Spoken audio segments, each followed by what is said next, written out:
हिंदी कक्षा में आपका हार्दिक स्वागत और अभिनंदन। मैं डॉक्टर आशा आज आपके लिए एक नया अध्याय लेकर उपस्थित हुई हूँ कक्षा 12वीं की वितान पुस्तक से सिल्वर वेडिंग, जिसके लेखक हैं मनोहर श्याम जोशी। सिल्वर वेडिंग जैसा कि नाम से ही स्पष्ट है, सिल्वर शादी की 25वीं सालगिरह और ये कहानी घूमती है यशोधर पंत के इर्द गिर्द। यहाँ पर यशोधर पंत इसके प्रमुख पात्र हैं और उन्हीं के इर्द गिर्द ही इस कहानी का ताना बाना बुना गया है। और यहाँ पर हम ये देखने में आता है कि यशोधर पंत है पुरानी पीढ़ी के और उसकी जो बच्चे हैं वो है नई पीढ़ी के। उन दोनों के विचार आपस में मेल नहीं खाते और जब वैचारिक मतभेद होता है तो इसी कारण से वैचारिक टकराहट होती है और इसी के आधार पर ही ये कहानी का ताना बाना बुना गया है। कहानी के प्रारंभ में हम देखते हैं कि सेक्शन ऑफिसर वाईडी पंत यानी कि यशोधर पंत एक लाल फाइल का फीता बांधते हुए और जैसे ही उनकी नजर घड़ी पर पड़ती है वो देखते हैं कि घड़ी में 5:25 का समय हो गया है। तो अब वो जाने की तैयारी कर रहे होते हैं क्योंकि वो समय के बहुत पाबंद है। समय से ऑफिस में आते हैं और जैसे ही समय समाप्त होता है उसी समय पर वो ऑफिस से चलते हैं। तो यहाँ पर जैसे ही वो काम को समेटने की तैयारी कर रहे होते हैं तो उनके ऑफिस में एक और कर्मचारी है जिसका नाम है मिस्टर चड्डा। तो वो थोड़ा सा शरारत करने के अंदाज में पूछता है कि क्या आपकी घड़ी सही समय देती है, कि क्या आपकी चुनेदानी का समय सही है। तो वो कहती है yes, minute to minute correct चलती है। मैं अपनी घड़ी को सुबह शाम रोज अखबारों से मिलाता हूँ और मेरी घड़ी बहुत सही समय देती है। तो वो कहते हैं थोड़ा सा चुहलबाजी के अंदाज में वो कहते हैं कि आजकल तो कितनी सारी जापानी घड़ियां नई नई आ गई हैं और बहुत अच्छा टाइम भी बताती हैं, तो आप क्यों नहीं एक नई घड़ी ले लेते हो। तो उसने कहा कि नहीं, मुझे यही घड़ी पसंद है, तो मैं अपनी इसी घड़ी के सहारे ही अपना समय देखता हूँ। तो यहाँ पर देखिए, घड़ी है, पुरानी घड़ी है, नई घड़ी लेना नहीं चाहते। तो ये उनकी कौन सी विचारधारा को प्रकट करते हैं कि वो अपनी पुरानी चीजों से ही उनका बहुत लगाव होता है और उन्हीं से ही वो चिपके रहते हैं। तो यहाँ पर कहते हैं कि इस घड़ी से मेरा लगाव क्यों है, क्योंकि ये घड़ी मुझे शादी में मिली थी और समय बिल्कुल सही देती है, तो इसलिए मुझे इससे बदलने की जरूरत नहीं है। तो ऐसे सोचते सोचते यहाँ पर जैसे शादी का जिक्र आता है तो यशोधर पंत जो है अपनी पुरानी स्मृतियों में चले जाते हैं और उन्हें याद आती है किशन दा की। तो वो सोचते सोचते किशन दा को याद करने लगते हैं कि कैसे वो नौकरी की तलाश में दिल्ली आए थे और यहाँ पर किशन दा दिल्ली में जितने भी पहाड़ी क्षेत्र से लोग आते थे उनकी सबकी वो सहायता करते थे। तो यहाँ पर यशोधर पंत भी उन्हीं एक व्यक्तियों में से एक व्यक्ति हैं जो कि किशन दा के व्यक्तित्व से बहुत अधिक प्रभावित होते हैं। उनकी सहायता जो उनके द्वारा की गई थी उनसे वो बहुत अधिक अपने आप को कृतज्ञ महसूस करते हैं। और जैसे जैसे विचारधारा किशन दा की थी, जैसे सुबह उठना, टहलना, सुबह शाम पूजा पाठ करना और अपने उसूलों पर कायम रहना, ये सब चीजें उन्होंने किशन दा से सीखी थी। और जब वो दिल्ली आए थे नौकरी की तलाश में, जब किशन दा ने ही उन्हें 50 रुपए का एक नोट दिया था और कहा था कि तुम इसे घर भेज दो, जब नौकरी तुम्हारी लग जाए तो वापस कर देना। और इसी तरह से उन्होंने किशन दा ने यशोधर पंत की बहुत सहायता की थी। तो इसलिए उन्होंने थोड़ा बहुत, जब वो नौकरी के लायक हुए, नौकरी उन्हें मिली और जब यहाँ पर वो नौकरी लगी तो तब उन्होंने अपने आप को किशन दा के प्रति कृतज्ञ महसूस किया और इन्हीं सब चीजों के चलते वो किशन दा की विचारधारा से चिपके रहते हैं, उन्हीं की स्मृति में खोए रहते हैं। तो अब वो आते हैं वापस लौटकर अपनी स्मृति पर। यहाँ पर स्मृति में जो वो खोए हुए थे, अब वो वापस लौटकर उस समय पर आते हैं जब ऑफिस से निकलने का टाइम होता है। तो मिस्टर मेनन पूछते हैं कि आपकी शादी को कितने साल हो गए, आपकी शादी कब हुई थी। तो वो कहते हैं, तो वो थोड़ा सोचते हुए कहते हैं आई वॉज मैरिड ऑन 6 फरवरी 1947। तो मेनन फटाफट हिसाब लगाते हैं, many many happy returns of the day, आपकी शादी को आज पूरे 25 साल हो गए हैं। तो यशोधर बाबू थोड़ा झेपते हैं क्योंकि ये अदा भी उन्होंने किशन दास से ही सीखी थी, थोड़ा झेपते हैं। तो फिर जो जितने भी ऑफिस के जो जितने लोग होते हैं, जितने कर्मचारी होते हैं, उनसे कहते हैं कि आज तो आप पार्टी दीजिए, पार्टी देने के बगैर तो हम आपको जाने नहीं देंगे। तो यहाँ पर किशन दास 10 रुपए का नोट जेब से निकालते हैं और उनको देते हैं कि लो कुछ खा पी लेना। तो कहते हैं कि 10 रुपए के नोट से काम नहीं चलेगा, आज तो आपको पूरी अच्छी खासी पार्टी देनी पड़ेगी। तो वो उनको 10 रुपए का और नोट थमा देते हैं, लेकिन दावत के लिए वहां पर नहीं रुकते, क्योंकि उन्हें लगता है कि ये सब चोचले हैं, ये सब पुराने चोचले हैं, इनमें मुझे नहीं उलझना है। और ऐसा कहकर वो उनको कर्मचारियों को पैसे देते हैं और वहां से निकल जाते हैं। यशोधर बाबू ने ऑफिस से लौटते हुए रोजाना एक नियम बना रखा था, और वो नियम क्या था? रोजाना बिड़ला मंदिर जाने का।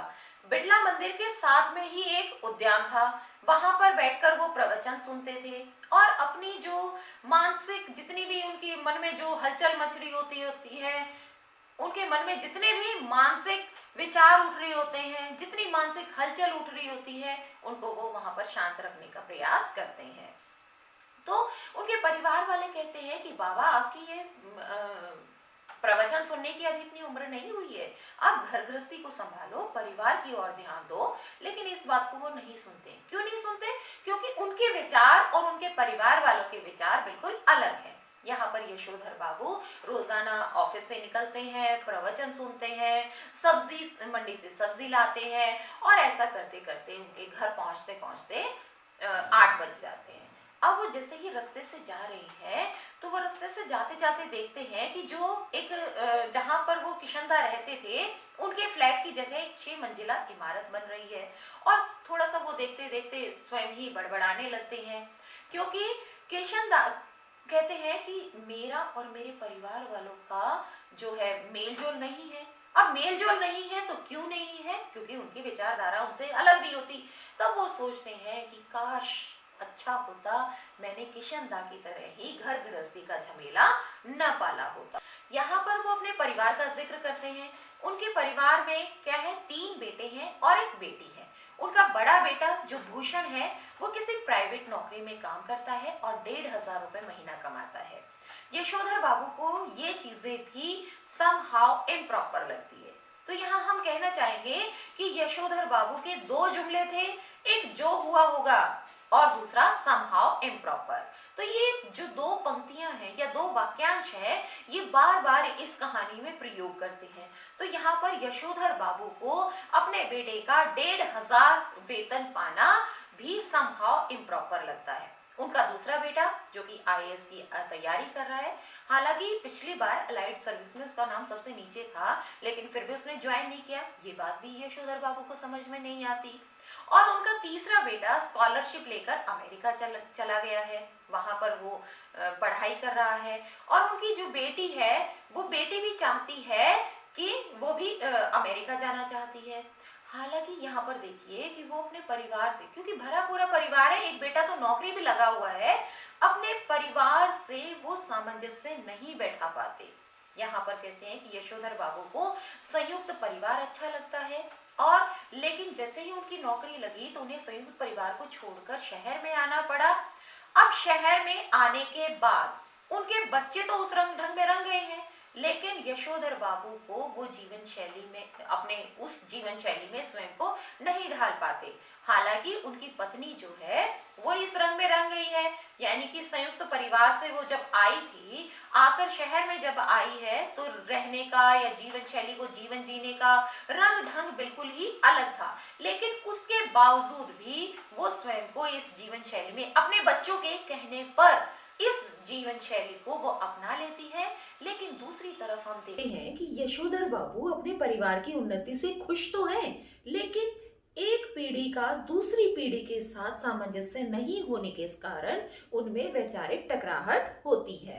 तो यहाँ पर हमने देखा कि वो जैसे जैसे सोचते जा रहे हैं, तो सामने उनकी नजर पड़ती है उस फ्लैट पर जहां पर किशनदा रहते थे। तो उन्हीं की स्मृतियों में वो खो जाते हैं। अब क्या सोचते हैं कि किशनदा ने अपने जीवन काल में बहुत सारे ऐसे लोगों की मदद की जो उनके पहाड़ी क्षेत्र से संबंधित होते थे, या फिर पहाड़ी क्षेत्र के अलावा और भी बहुत सारे लोगों की उन्होंने मदद करने का प्रयास किया है। लेकिन जैसे ही उनकी रिटायरमेंट हुई, उन लोगों में से किसी ने भी उन्हें अपने साथ रखने के लिए उनको आग्रह नहीं किया। तो वो आखिर में थक हार कर उन्हें कहाँ जाना पड़ा, अपने पुश्तैनी गांव में, जहां पर वो अकेले रहते थे। और वहां पर उनकी रिटायरमेंट के 6 महीने बाद ही उनकी मृत्यु हो गई। अब यहाँ कर कहते हैं कि जो हुआ होगा, क्या हुआ होगा, कहानी में इसमें प्रत्यक्ष रूप से किसी भी जिक्र चीज का कोई भी जिक्र नहीं किया गया है कि किशनदा की मृत्यु कैसे हुई। लेकिन हो सकता है कि वो गांव में गए, अकेले वहां पर रहे और अकेलापन उन्हें कचोटता रहा हो, इसी कारण से उनकी मृत्यु हो गई हो। तो यहाँ पर कहानी में ये जिक्र नहीं किया कि किशनदा की मृत्यु कैसे हुई, लेकिन जो हुआ होगा कि क्या पता उनके साथ क्या हुआ होगा, कैसे उनकी मृत्यु हुई होगी।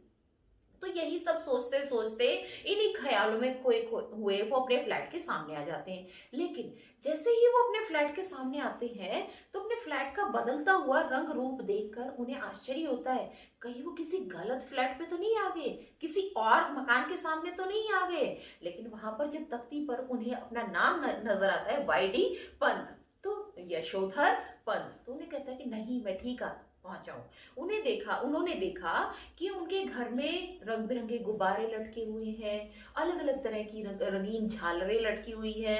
तभी उनकी नजर पड़ती है अपनी बेटी पर, कि जो कि बिना बाहों का एक टॉप पहने हुई है, नीचे जींस पहने हुए है। ये सब चीजें भी यशोधर बाबू को समहाउ इम्प्रॉपर लगती है, मतलब उन्हें ये चीजें पसंद नहीं है। तो उनकी नजर पड़ती है कि उनका बेटा कुछ साहबों को कार में विदा कर रहा है, उनकी पत्नी कुछ मेम साहबों से बातें कर रही है। तो वो थोड़ा सा झेपते हुए से, अपने जैसे किसी और के घर में जा रहे हो, ऐसे थोड़ा सा झेपते हुए अपने घर का दरवाजा खोलते हैं। तो उनका बेटा गुस्सा करते हुए ये कहता है कि बाबा, आज के दिन भी आपने कितनी देर कर दी है। तो उन्होंने कहा, आज के दिन क्या खास है? बोला, आपको पता नहीं आज आपकी सिल्वर वेडिंग है। तो ये चीजें यशोधर बाबू को बहुत आहत करती है कि अगर उनका बेटा सुबह ऑफिस में जाते समय ये बता देता कि बाबा, आज शाम को समारोह कर रहे हैं, आपकी शादी की 25वीं सालगिरह के उपलक्ष्य में हम एक समारोह का आयोजन कर रहे हैं, तो उन्हें ज्यादा खुशी होती। लेकिन यहाँ तक तो उन्हें बताना तो दूर, उनसे पूछना तो दूर कि घर में आयोजन करना है या नहीं, उन्हें बताना भी उचित नहीं समझा। तो ये बात उन्हें बहुत महसूस होती है। लेकिन फिर भी परिवार वाले आपस में मिलकर उन्हें खींचते हैं कि आओ केक काट लीजिए। तो वो कहते हैं कि हमारे घर में कब से सिल्वर वेडिंग होने लगी? तो उनका दूर का रिश्तेदार उन्हें बेइज्जत करते हुए बोला, तब से जब से आपका बेटा 1,500 रुपए महीना कमाने लगा है। तो ये बात भी उन्हें बहुत आहत करती है। लेकिन अपने परिवार में इस तरह के समारोह में वो कुछ नहीं बोलना चाहते थे, इसलिए उन्होंने कुछ नहीं बोला। तो चलो, उनके परिवार के आग्रह करने पर वो केक तो काट देते हैं, लेकिन कहते कि मैं ये अंडा वंडा नहीं खाता हूँ और संध्या पूजन करने से तो पहले कुछ भी मैं अपने मुंह में नहीं डालता हूँ। तो उनका बेटा गुस्सा करते हुए कहता है कि तो जाओ, पहले संध्या पूजन ही कराओ। तो वो चले जाते हैं, कपड़े वगैरह बदल के और एक लाल गमछा बांध कर वो पूजा करने बैठ जाते हैं। अब यहाँ पर देखिए, वो पूजा करने बैठ तो गई, लेकिन उनका ध्यान पूजा में नहीं है। उनका ध्यान कहाँ है कि बाहर लोग क्या बातें कर रहे हैं, कौन कौन आया हुआ है, किस किस के बच्चे या उनके पत्नी किन किन से बातें कर रही है, कौन आ गया कौन चला गया, इन्हीं सब चीजों में उनका दिमाग उलझा हुआ है। तो उनकी पत्नी एक दो बार झांक के जाती है कि हाँ, पति पूजा कर रहे हैं, तो फिर वो वापस लौट जाती है। बेटा आता है, बेटी आती है बार बार देखने के लिए कि पूजा खत्म हुई या नहीं हुई, लेकिन फिर वो वापस लौट जाते हैं। आखिर में थक हार कर उनका बेटा बोलता है कि बाबा, अब पूजा हुई कि नहीं हुई है, अब तो उठ जाओ। तो वो पूछता है कि क्या सब लोग चले गए? तो उन्होंने कहता कि कुछ लोग तो चले गए हैं, लेकिन कुछ लोग बचे हुए हैं। जब वो आश्वस्त हो गए कि सिर्फ घर वाले ही मौजूद हैं, तो वो आते हैं वहां पर और उसी गमछे में ही आ जाते हैं। तो उनकी बेटी बोलती है, बाबा, आप ये क्या पहन कर आ गए हो? आपको तमीज नहीं है इतनी कि कैसे आया जाता है? तो उन्होंने कहा कि चलो, घर वाले ही तो हैं, क्या फर्क पड़ता है। तो तभी उनकी नजर पड़ती है, वहां पर एक मेज रखी होती है, मेज पर कुछ गिफ्ट्स रखे होते हैं, कुछ तोहफे रखे होते हैं। तो उन्होंने कहा यशोधर पंत जी ने कि ये कौन भूले जाता है, ये किसकी, मतलब सामान किसका है जो भूल गया है? तो उनका बेटा कहता है कि बाबा, ये हमारे लिए तोहफे हैं। तो एक एक करके तोहफे खोले जाते हैं। उनका जो बड़ा बेटा है, उन्हें एक ऊनी गाउन लाते हुए कहता है कि बाबा देखो, आपकी शादी की सालगिरह पर मैं आपके लिए एक ऊनी गाउन लेकर आया हूँ, आप इसे पहनकर दूध लेने जाइए। तो बेटे ने तो ये बात बोल दी। अब यशोधर पंत को ये चीज बहुत महसूस हुई। क्यों? अगर उनका बेटा ये कहता कि बाबा आप घर में आराम कीजिए, दूध लाने मैं चला जाया करूंगा, लेकिन नहीं, उनके बाबा फटा हुआ पुलोवर पहनकर दूध लाने जाते हैं। उनको शर्म आती है कि कहीं कल को कोई का दोस्त उनको ना देख ले और ये कहे कि तुम्हारे बाबा तो फटा हुआ पुलोवर पहनकर दूध लाने जाते हैं। तो इसी शर्म से बचने के लिए ही उन्होंने अपने पिता को एक ऊनी गाउन ला कर दिया। लेकिन ये चीजें यशोधर पंत को बहुत आहत करती हैं कि उनका बेटा उनके बारे में क्या सोचता है। तो यही सब देखा हमने कि ये जो कहानी है, यहीं पर ही कहानी का समापन हो जाता है। तो इस कहानी में हमने क्या देखा कि एक पीढ़ी की सोच दूसरी पीढ़ी से बिल्कुल अलग है।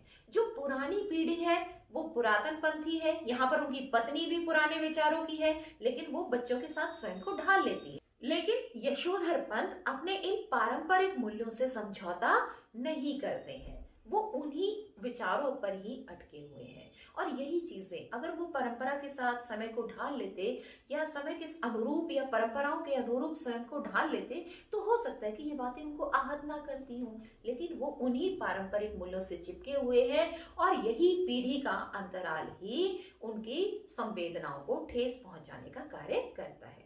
तो प्यारे बच्चों, यहीं पर हमारा सारांश समाप्त होता है। अब हम कुछ प्रश्नों को दोहराएंगे जो कि परीक्षा की दृष्टि से महत्वपूर्ण है।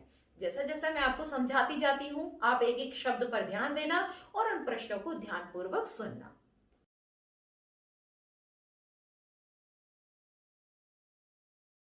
पहला प्रश्न है, यशोधर बाबू की पत्नी समय के साथ ढल सकने में सफल होती है, लेकिन यशोधर बाबू असफल रहते हैं, ऐसा क्यों? यहाँ पर हम क्या लिख सकते हैं? कहानी में बताया गया है कि यशोधर बाबू और उसकी पत्नी दोनों ही आधुनिक सोच के नहीं हैं, परंतु फिर भी यशोधर बाबू की पत्नी समय के साथ अपने आप को ढालने में सफल भी होती है। और इसका कारण था कि बच्चों के प्रति प्रेम बनाए रखना।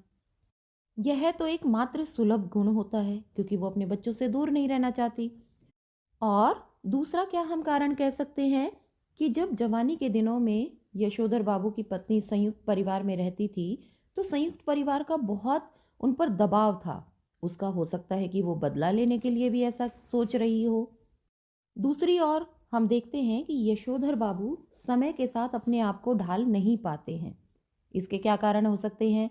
एक तो उनकी पुरानी विचारधारा और दूसरा उनके आदर्श किशनदा। अब किशनदा के विचारों से वो इतने अधिक प्रभावित हैं कि वो चाह कर भी अपने आप को समय के साथ बदल नहीं सकते हैं। तो यही हमने देखा कि यशोधर बाबू की पत्नी समय के साथ स्वयं को ढाल लेती है, लेकिन यशोधर बाबू किशनदा के विचारों से इतने अधिक प्रभावित हैं कि वो चाह कर भी अपने आप को उससे अलग नहीं कर सकते। अगला प्रश्न, यशोधर बाबू के चरित्र की विशेषताएं लिखिए। तो हमने यहाँ पर देखा कि सिल्वर वेडिंग पार्ट में यशोधर बाबू प्रमुख चरित्र हैं और सारी कहानी ही उन्हीं के इर्द गिर्द घूमती है। तो हमने जो देखा विशेषताएं उनका हम जिक्र करते हैं। कौन कौन सी विशेषताएं हैं उनमें? एक तो है संस्कारी व्यक्ति। यशोधर बाबू बहुत संस्कारी व्यक्ति हैं क्योंकि वो रिश्ते नातों को बनाने में विश्वास रखते हैं, ना कि तोड़ने में।